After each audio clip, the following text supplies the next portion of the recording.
Well, hello, everybody, and welcome to this episode of HC Talk. As always, I'm your host, Lance Gormley. Our guest on the program today is Anita Mendoza, who is the producer of a documentary called Mexican Americans Hit Home Runs in Kansas. How are you doing today, Anita? I'm doing wonderful. How are you? Very well. Thank you for coming out on the program.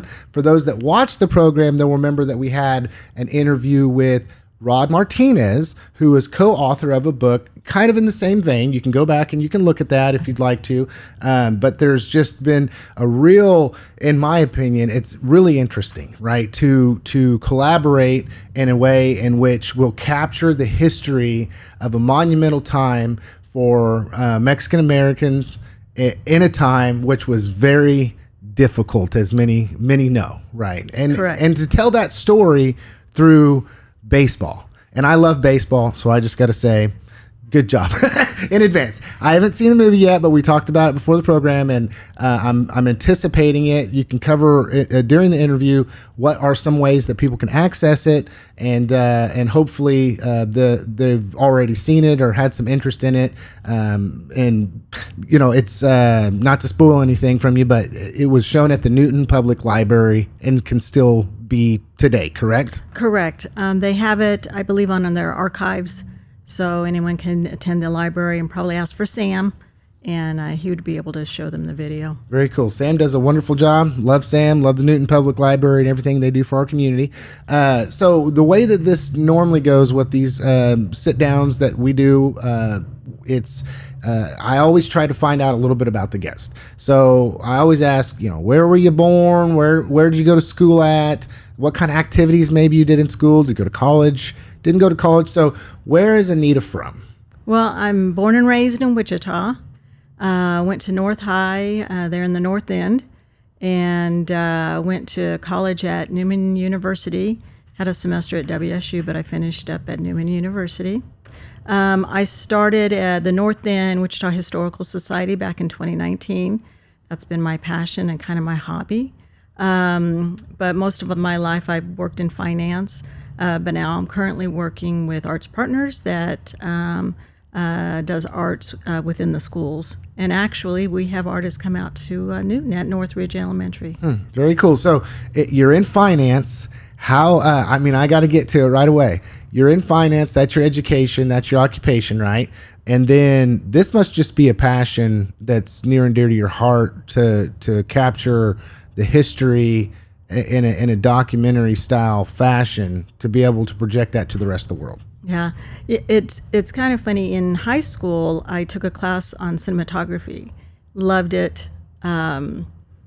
Really enjoyed putting together movies. But when I went to college, I kind of did what was easy, and math came easy to me, so finance was easy for me, but it wasn't my passion. And I loved history, and working on the documentary was just something I enjoyed it. So that's kind of where I guess the second half of my life is heading, more doing documentaries like that, more history books, because that's where my passion is, I think. Okay, so we were talking before the program, and I always gravitate, obviously, when interviewing people that have to do things that have to do with Newton and or maybe surrounding area, Harvey County. And from what I understand, as I said before, I haven't seen the documentary, but this includes a lot of Newton history in it. Is that correct? It is correct. The video itself, we did 18 interviews during the 75th Mexican American tournaments here in Newton in July. And so it's a collaboration of not just the Newton teams, Wichita teams, but we've got Salina, we've got Emporia, we've got Topeka. So a lot of it was kind of based here in Newton during the documentary because of that 75th tournament. Okay, so if you could, just for the audience, kind of, I'm interested in just sort of tell me, why did you pick this subject matter, first off and foremost, and then from there, tell me, just walk me through that journey. I mean, what inspired you to want to do this? What kind of, we know it's obviously about Mexican American baseball in this region. So How did you find yourself getting involved in something like that? Well, it really all started with a photograph that I had dating back to 1928. And the photograph was taken in Wichita of the Aztecas, which was the first team in Wichita. And a gentleman gave me a copy of the photo named John Sanchez. And he played in the first team that was organized there in Wichita. And the photo is behind the Cudahy packing plant. And in the background, you can see the grain mills there in Wichita. And I was just really fascinated with this photo because of all these at this time, young men that I grew up with. They were a lot older, but I knew them because of my family, just relations, or they're in the neighborhood. So I was always fascinated with this photo. And it kind of really grew from there, just trying to discover who was in this photo. And I learned later on that it was my great aunt's husband who started the team. So I then found another photo of my grandfather with a early uniform, baseball uniform, probably from the 1920s. So I was just fascinated with this photo. And then it kind of developed from there. I can't even really tell you step by step how this all happened, but I thought how we had done a documentary about Queen candidates, and I thought this would be really good to interview some guys that played fast pitch softball, and then I learned about the 75th tournament. I always knew about it, but I probably came to a few games, but never really got involved like a true fan. And I myself did never play baseball. Because they do allow for ladies to play, now, right? Yeah. I was actually, I've got older brothers, and they threw too hard, so I was always scared of the ball. Don't get hit by it, right? Yeah. I probably was hit a few times from them. So I decided, this isn't for me. Yeah, that's not, those balls hurt. So I was like, no, I'm not going to play. Huh. But, so as I started interviewing or just kind of asking questions and gathering photos, it really kind of grew. And we thought how great this would be to try to interview as many guys and that played. Well, in my research, I found the Hall of Fame.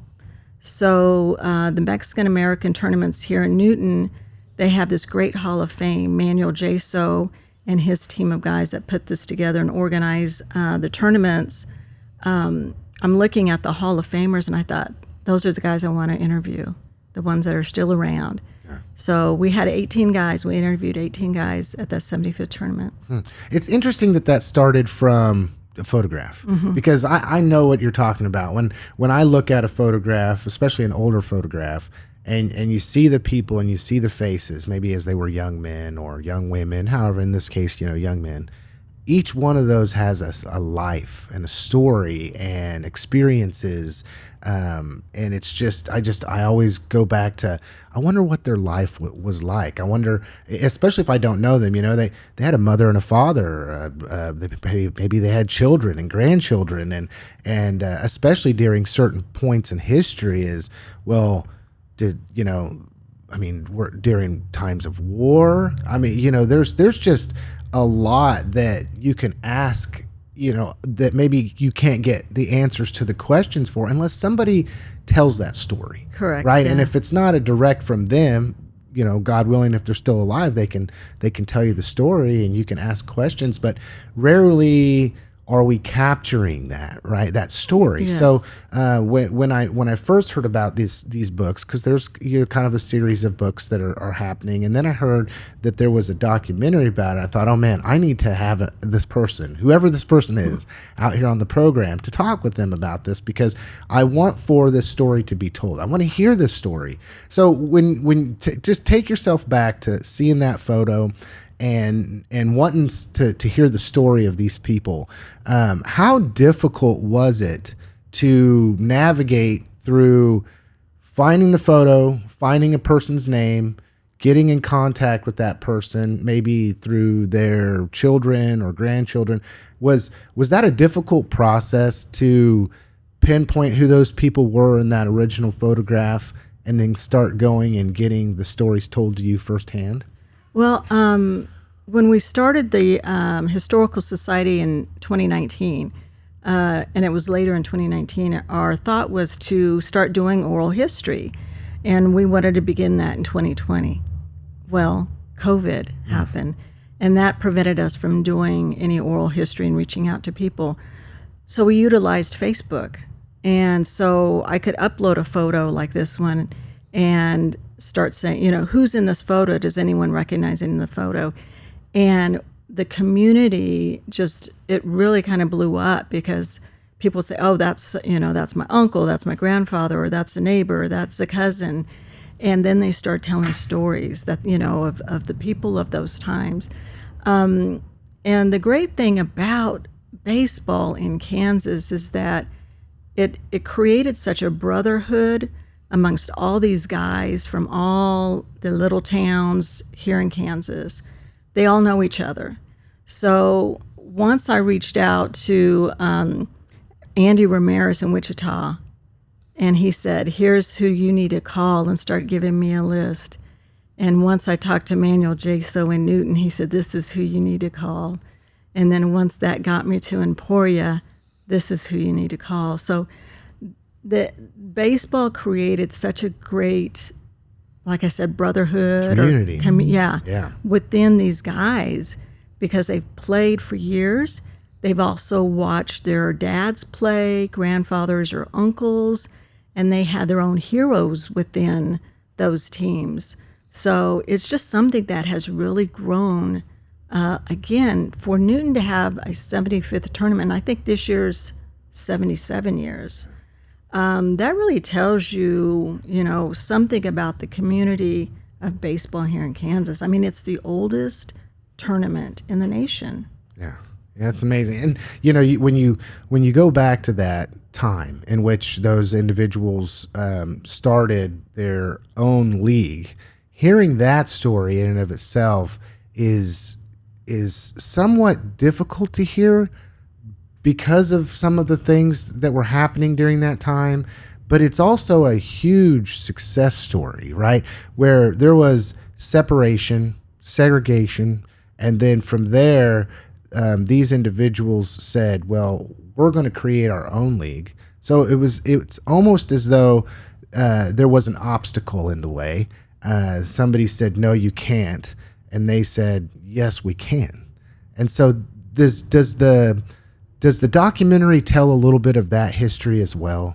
Yeah, it does tell about the segregation that happened back then and why the teams were only Mexican teams. There was only African American teams because they were not allowed to play with the Anglo teams. But also back at that time, a lot of the industries, the meatpacking plants, the grain mills, a lot of the businesses themselves had teams. So it was easy for them to also support a lot of these teams. The Aztecas was supported, the ones in Wichita, supported by the meatpacking plant. So, and the meatpacking plant understood that their workers needed something after work to keep them engaged, keep them out of trouble. But also, I'm sure these, they wanted a good team representing their company. Yeah. Yeah. So, and there's a lot of archives, which I was really surprised about in Wichita. The Wichita Eagle documented a lot of these games. And the Aztecas in Wichita, they were a really good team. And they would play, so they could play against Anglo teams and African American teams. And they won. I mean, they had a really good team. They just couldn't play on the same team. They couldn't play on the same team, correct. It's interesting times. I say interesting because it's a part of our history that, I didn't live during those times, right? I was raised in a time in which my parents, my family, obviously long past segregation, right? This was something that we turned the corner on long ago. But that doesn't change the fact, and to me, that if those stories are not told, if that story's not captured in some way, shape, or form, that, lest we be doomed to repeat that, Yeah. So, speaking of something that you said, baseball, it's often been called America's greatest pastime, but where did, just in a little bit more detail, what was some of the history of the Aztecas, or just, paint a picture for the audience about when this began to happen. Did it spread like wildfire? Was it where the Aztecas did it first and then Newton did, or did all this kind of come to being in one swoop where everybody got together and said, we'll all start our teams? Just kind of, what's the history on that? Yeah, what I found in going to all the small towns, Topeka and Emporia, and here in Newton, is that a lot of them started with church leagues. And a lot of the Catholic churches had teams for the young men. My assumption, because I haven't been able to prove it, is that the churches themselves, because the priest didn't make the decision, but it came from up above, probably said, hey, we need to do something to keep these kids engaged. And baseball was at that time the sport to be in. Yeah. Why don't we start supporting them and playing baseball? And a lot of the small towns and the Catholic churches had leagues, and they all formed at the same time. So there were no telephones back then, no cell phones.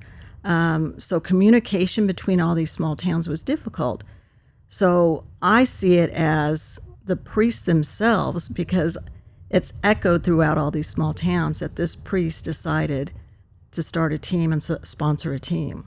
So I think that is something that may have came from above, saying we need to do something with all these young kids that are here with these families. Their fathers were here working the railroads across Kansas, or the grain mills, beet fields, meat packing plants. And as they started to grow, build families, build communities, I think it was the churches that said, we need to, keep these young men, keep them out of trouble. Yeah, very cool. Keep them off the streets. Keep them off the streets. Or it's I often say idle hands are the devil's playground, and that doesn't mean that that's in the case for everybody, but it's for everybody too. I mean, if there's not something that people can engage in and be a part of and look forward to, well, then what can you, right? And like you said, during that time, well, it's not like a whole lot. It's not like today where there was just everything vying for your time and your attention. It was a little bit more basic, right? Can you give me just maybe one or two specific examples of something that you found very interesting or eye-opening, maybe with a certain baseball player or their family member, or how you acquired some of this information? Is there one or two that maybe stick out in your mind along your path that you would like just to tell their story here today? There's really so many, but the Salina team, the Bonillas, that team is made up of all family. It is almost 90% family. It's uncles, dads, nephews, sons. I thought that was really cool how they stick together, and after all these years, they still play together. And they understand they may not be the best team. They may not have won a lot of tournaments, but their whole thing is family and community. And I thought that was really great how they support each other there in Salina. The other thing that really surprised me too is what I learned, and like I said, it's a brotherhood. They all know each other, from playing all these years against each other, and how also they have heroes within these teams that they look up to. I thought that was really touching and moving, that these guys, how they really love each other. I see that even though, this guy's, when they're playing against each other, they're rivals, but after it's over, they really are kind of brothers. culture, community, commitment, and then another word that comes to my mind is overcoming adversity. Yes. Right? Like this was born out of adversity. That I keep going back to that is where there was no way, they made a way. And then not only that, but it was like a lot of these people are still alive today to tell this story. Some of the original people that played, right, in the very, very early years have continued to nurture this and continue to invest in this community through culture to allow for this to be passed on to future generations. Yeah. And the fans, back then there was no TV. You couldn't afford a TV, maybe radio. This was their entertainment. This was their Saturday nights. And the other thing that I found real fascinating was that whole families would, Friday after work, pack up their food, pack up the car. They'd travel somewhere across Kansas to play ball for the weekend, and they would do it as a family. And again, it was, I think, part of it was safer in numbers as they traveled across Kansas, because Kansas had sundown towns. I heard a lot of stories where they wouldn't stay in the town. After the game, they'd pack back up and drive how many hours back home. But that's kind of a commitment when you think about it, that they were willing to go across to different cities and across Kansas, knowing about discrimination, knowing about they weren't really welcomed where they were going to go play. Yeah. So telling this story, all right, was that something that is a part of the story? I mean, I doubt that it's the focal point of the story, but doesn't that add so much? I mean, I'm going to say maybe value isn't the right word, but I keep going back to this community, culture, perseverance. It just keeps rolling around in my head, and and you bring up something that our days long past, so it's difficult for somebody like of my age group or maybe younger to envision a world at that time that was like what you're saying, where, well, you better not be caught in town after dark type of a thing. And then the obstacles on top of just not being able to play baseball or it being highly regulated if it wasn't an Anglo-Saxon or or a white team or whatever, then there was even more obstacles that they had to overcome. Yeah, and that also says, I think, tells the story of their passion and commitment that they were going to live their lives and enjoy it the best way that they could and support each other. And I think through that, that's how they built communities across Kansas. And at what point in time throughout this, when we talk about the photo, you talk about reaching out and wanting to talk with people about it to kind of capture this history. At what point in time were you convinced this needs to be in a book, or this needs to be documented for not only the people that were part of this, their families, but for everyone to read, and then eventually leading you to produce a documentary on this subject matter? Well, I really love my community. I grew up with some of my own heroes in the North End, and it was a really unique part of Wichita. It was almost like a city within a city, and I have such great memories of that. And when I was doing some research to try to find a little bit more of my own family, how did they came up from Mexico here, I discovered there is like really nothing about the Mexican-American community in Kansas. There's really nothing told in Kansas, yet we've been here so long and throughout the state. So I just wanted to share the people that I grew up with and that I knew, and my heroes and the people I looked up to, because I thought they were very extraordinary human beings. And I just wanted to share that and actually make sure it was documented for their children, because once it's gone, it's gone. And it's been very important to me that their stories are told. that their legacies live on. Yeah. Getting into the nuts and bolts of the actual production of the film, what kind of, writing a book is a little bit different than producing a film. They're not so different, right? The concept is the same. Go out, research, get information, and then produce that information. One in written form, one in visual form. Did you find that when you went out and you were wanting to get this information, that people were gladly wanting to participate in this process, or did you find some obstacles along the way? Really, I didn't have very many obstacles as far as people wanting to participate. If they were hesitant, it was just because they weren't comfortable being videoed, videotaped or interviewed. That would be the only reason. But for the most part, anyone I approached and said, this is what I wanted to do, they were absolutely open to helping me in any way that I can. And I had a videographer and I had a writer who helped put the stories together to make it as good as it is. So did you find that people were really receptive to wanting to have their story told then? Oh, absolutely.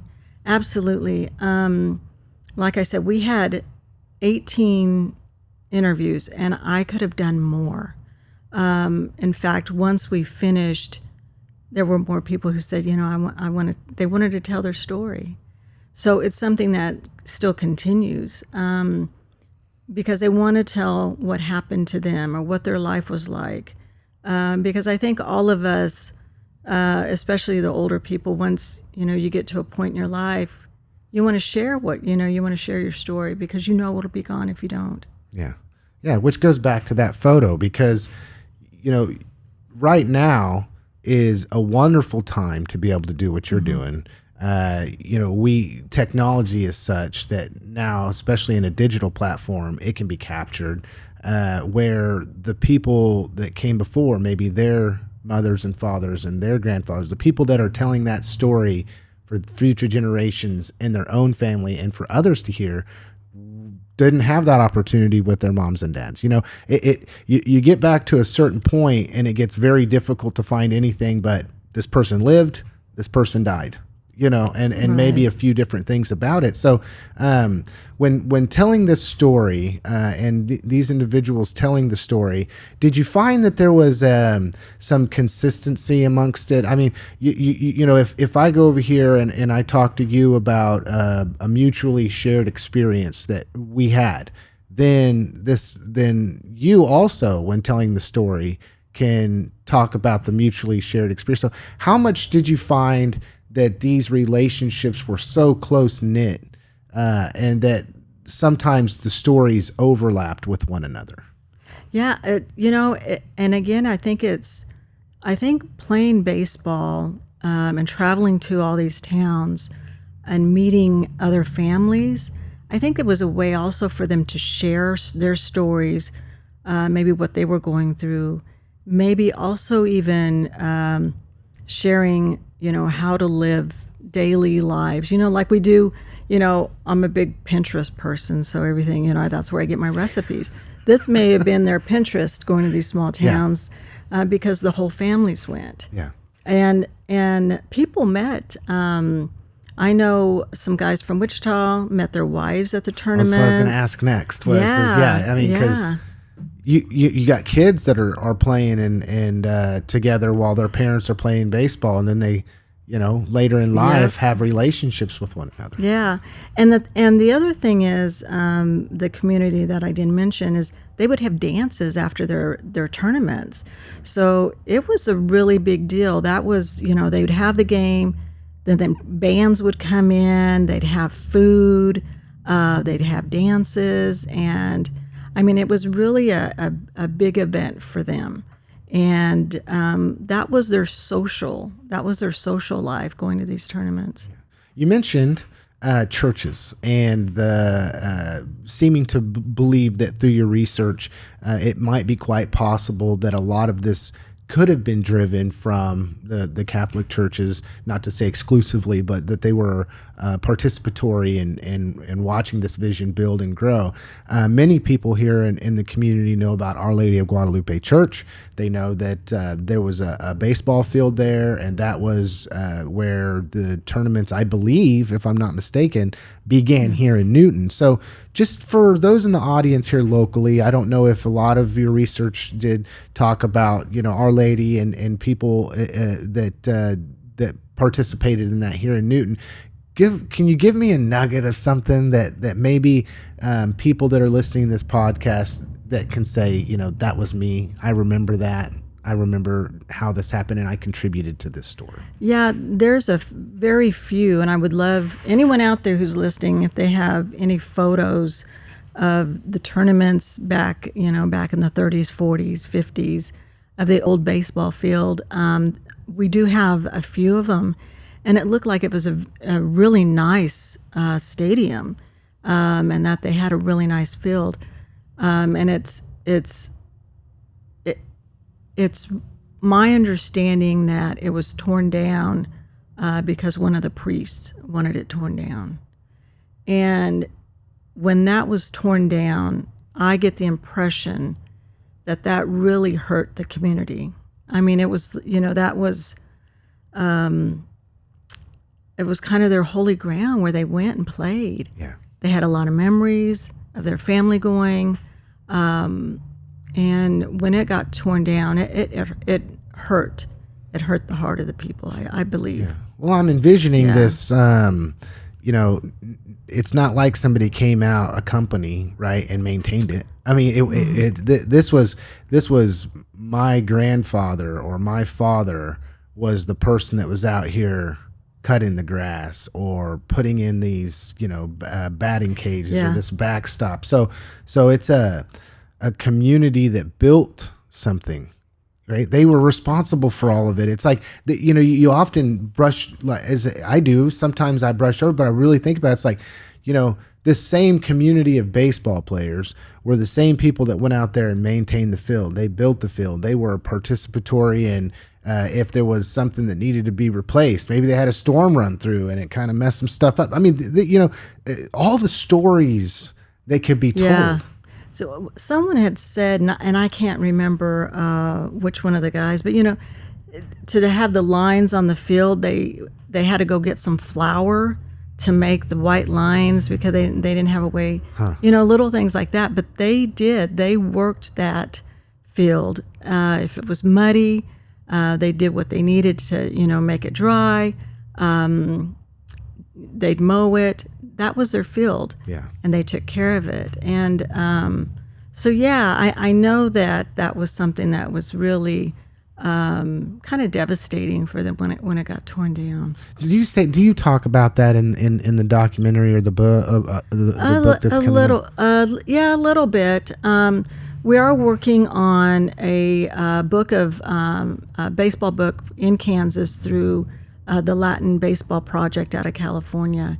And there's several of us writing the history of the teams. I'm doing Wichita, and Topeka, and Salina.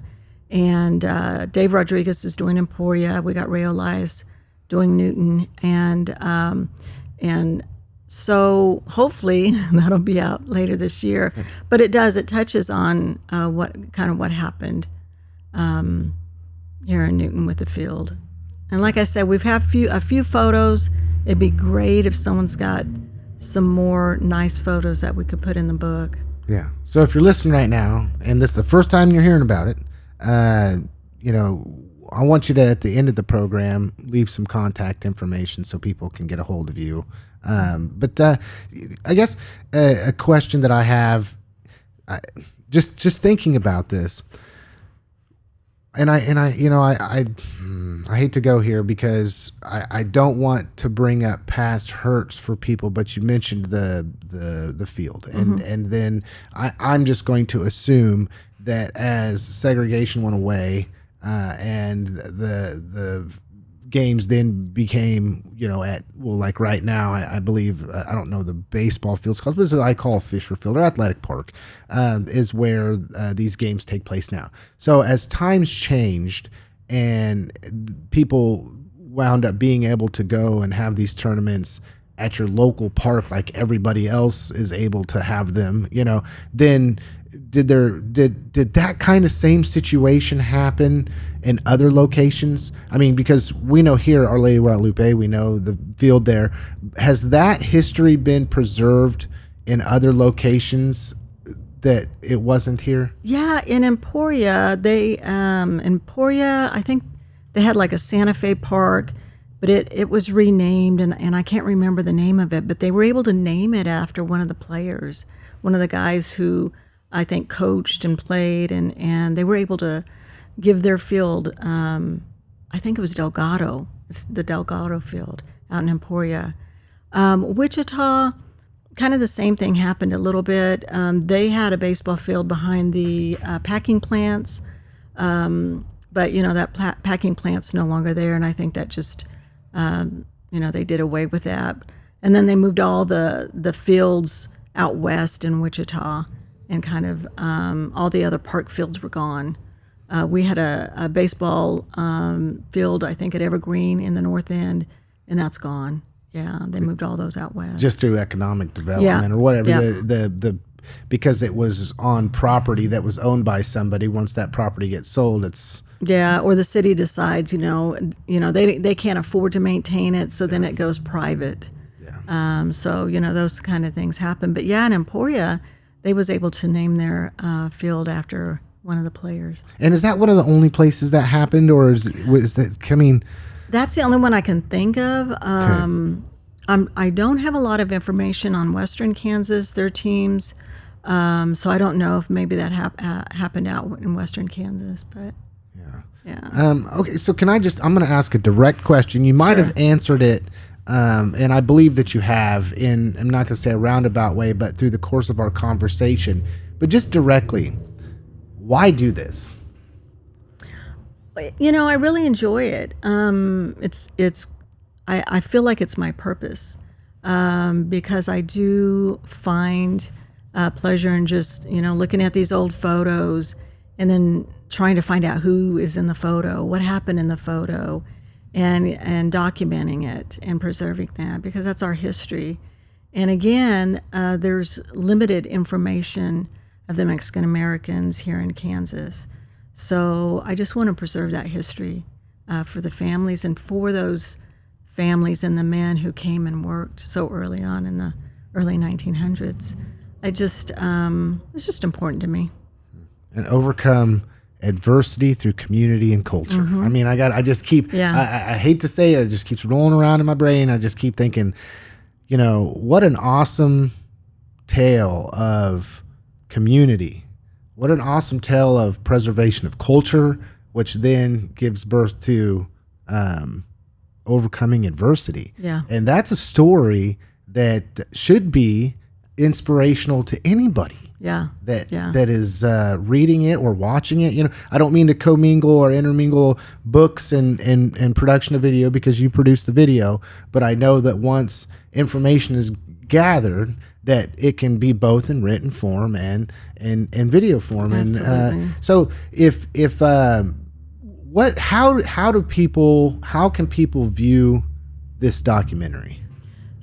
So I'm going to do everything I can to get it uploaded on YouTube. Here in Newton, it is accessible.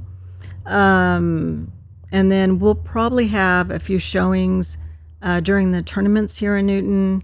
And we do have a Facebook page, Wichita.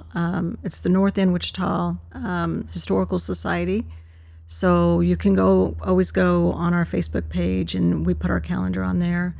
And then we do have a website, the North End Wichita Historical Society, so you can look on our website for scheduled viewings. But yeah, we'll try to get it on YouTube by this summer so people can view it. Mm-hmm. But otherwise, you can come into the Newton Public Library. Absolutely. And just talk to Sam. Say, Sam, who's Sam? Where's Sam? And Sam's a great guy. I know Sam. He's a really nice guy. He's a very nice guy. And tell him, I want to watch this video So they don't let you check it out and take it home. Obviously, it's in the new library. I'm sure there's Correct. a place that you can view it. So you can view it at the Newton Public Library. You mentioned your Facebook page that you can reach out to you and find out, obviously, when you can watch it or how to come a part of it. So is there? Can I just buy it? Is there a way for me to go and? I mean, I know we're not in the DVD age anymore, right? So it's like I can't go buy a DVD. I don't even know if there's DVD players you can buy anymore. But how can I want to be able to acquire this. I know it can be seen for free, but it would be nice to contribute to what you've accomplished, so that way there's hopefully monies that then could go back in to be able to tell further stories. I mean, is there? Yeah, I think if somebody wanted to purchase it, they can always email me at Wichita North End at gmail.com. Yeah. But you mentioned putting it on YouTube. So is the plan you just want the information out there? Yeah, we just we just want to share the story. We just want to get that out there. We want to share the story for anyone who's willing to watch it. Very cool. Very cool. Okay. We are coming we're not, we could sit here all day, you know this, right? Because I could just keep asking questions. And we did talk a little bit before the program, obviously. But just how, I guess what I always do at the end of the program is I always ask people, what do they have to say to the audience? You get a chance to speak directly to the hearts and the minds of anybody listening. What do you have to tell the people listening right now? Well, I think this is pretty cool that you got this podcast, across Harvey County and just, for people to support like the local libraries. I know that the Latino Association will be doing an exhibit. Hopefully we'll be a part of that down at the Historical Museum on your Main Street. Hopefully by this summer, where we can showcase some of the trophies and baseball memorabilia. So, visit your museums, visit your libraries. Those are so important, especially nowadays. We touched on segregation, and I hope that never happens again. Because I think that as a community of whole, we love being here. We're part of the community, and we've been here a long time, and our history shows it. So, very well. And I appreciate you. I appreciate you coming and telling the story. I appreciate you writing the story, digitizing it for people to view, for people to see, and for it to be there forever. Yeah, right? And if anybody has old photos, please don't throw them away. Find someone, a museum, a library, someone to take them. I'll take them. I love old photos. So, and share your story. If I can tell that to anybody, just anybody, record it, write it down, tell your grandchildren, even if they don't want to listen to you. But share. Everyone's got history. We all have history. We all have something to say. So we have so much to learn from it. Oh yeah, we do. Absolutely. We absolutely do. Absolutely, especially in Newton. Yes. The rich Latin American. Oh, yeah. Newton's got a great history with the railroads, and it's got a beautiful community. Yeah. So, yeah. We could do a better job of celebrating it, but still. I know. Go to the tournaments. They're always the weekend of July 4th, the athletic field. They've always got good food. So, support your softball and baseball teams here in Newton. Absolutely. Okay. Well, thank you, everybody, for listening to this episode of HC Talk. As always, I was your host, Lance Gormley, and our guest on the program today was Anita Mendoza, who is the producer of Mexican Americans Hit Home Runs in Kansas. Have a good one, everybody.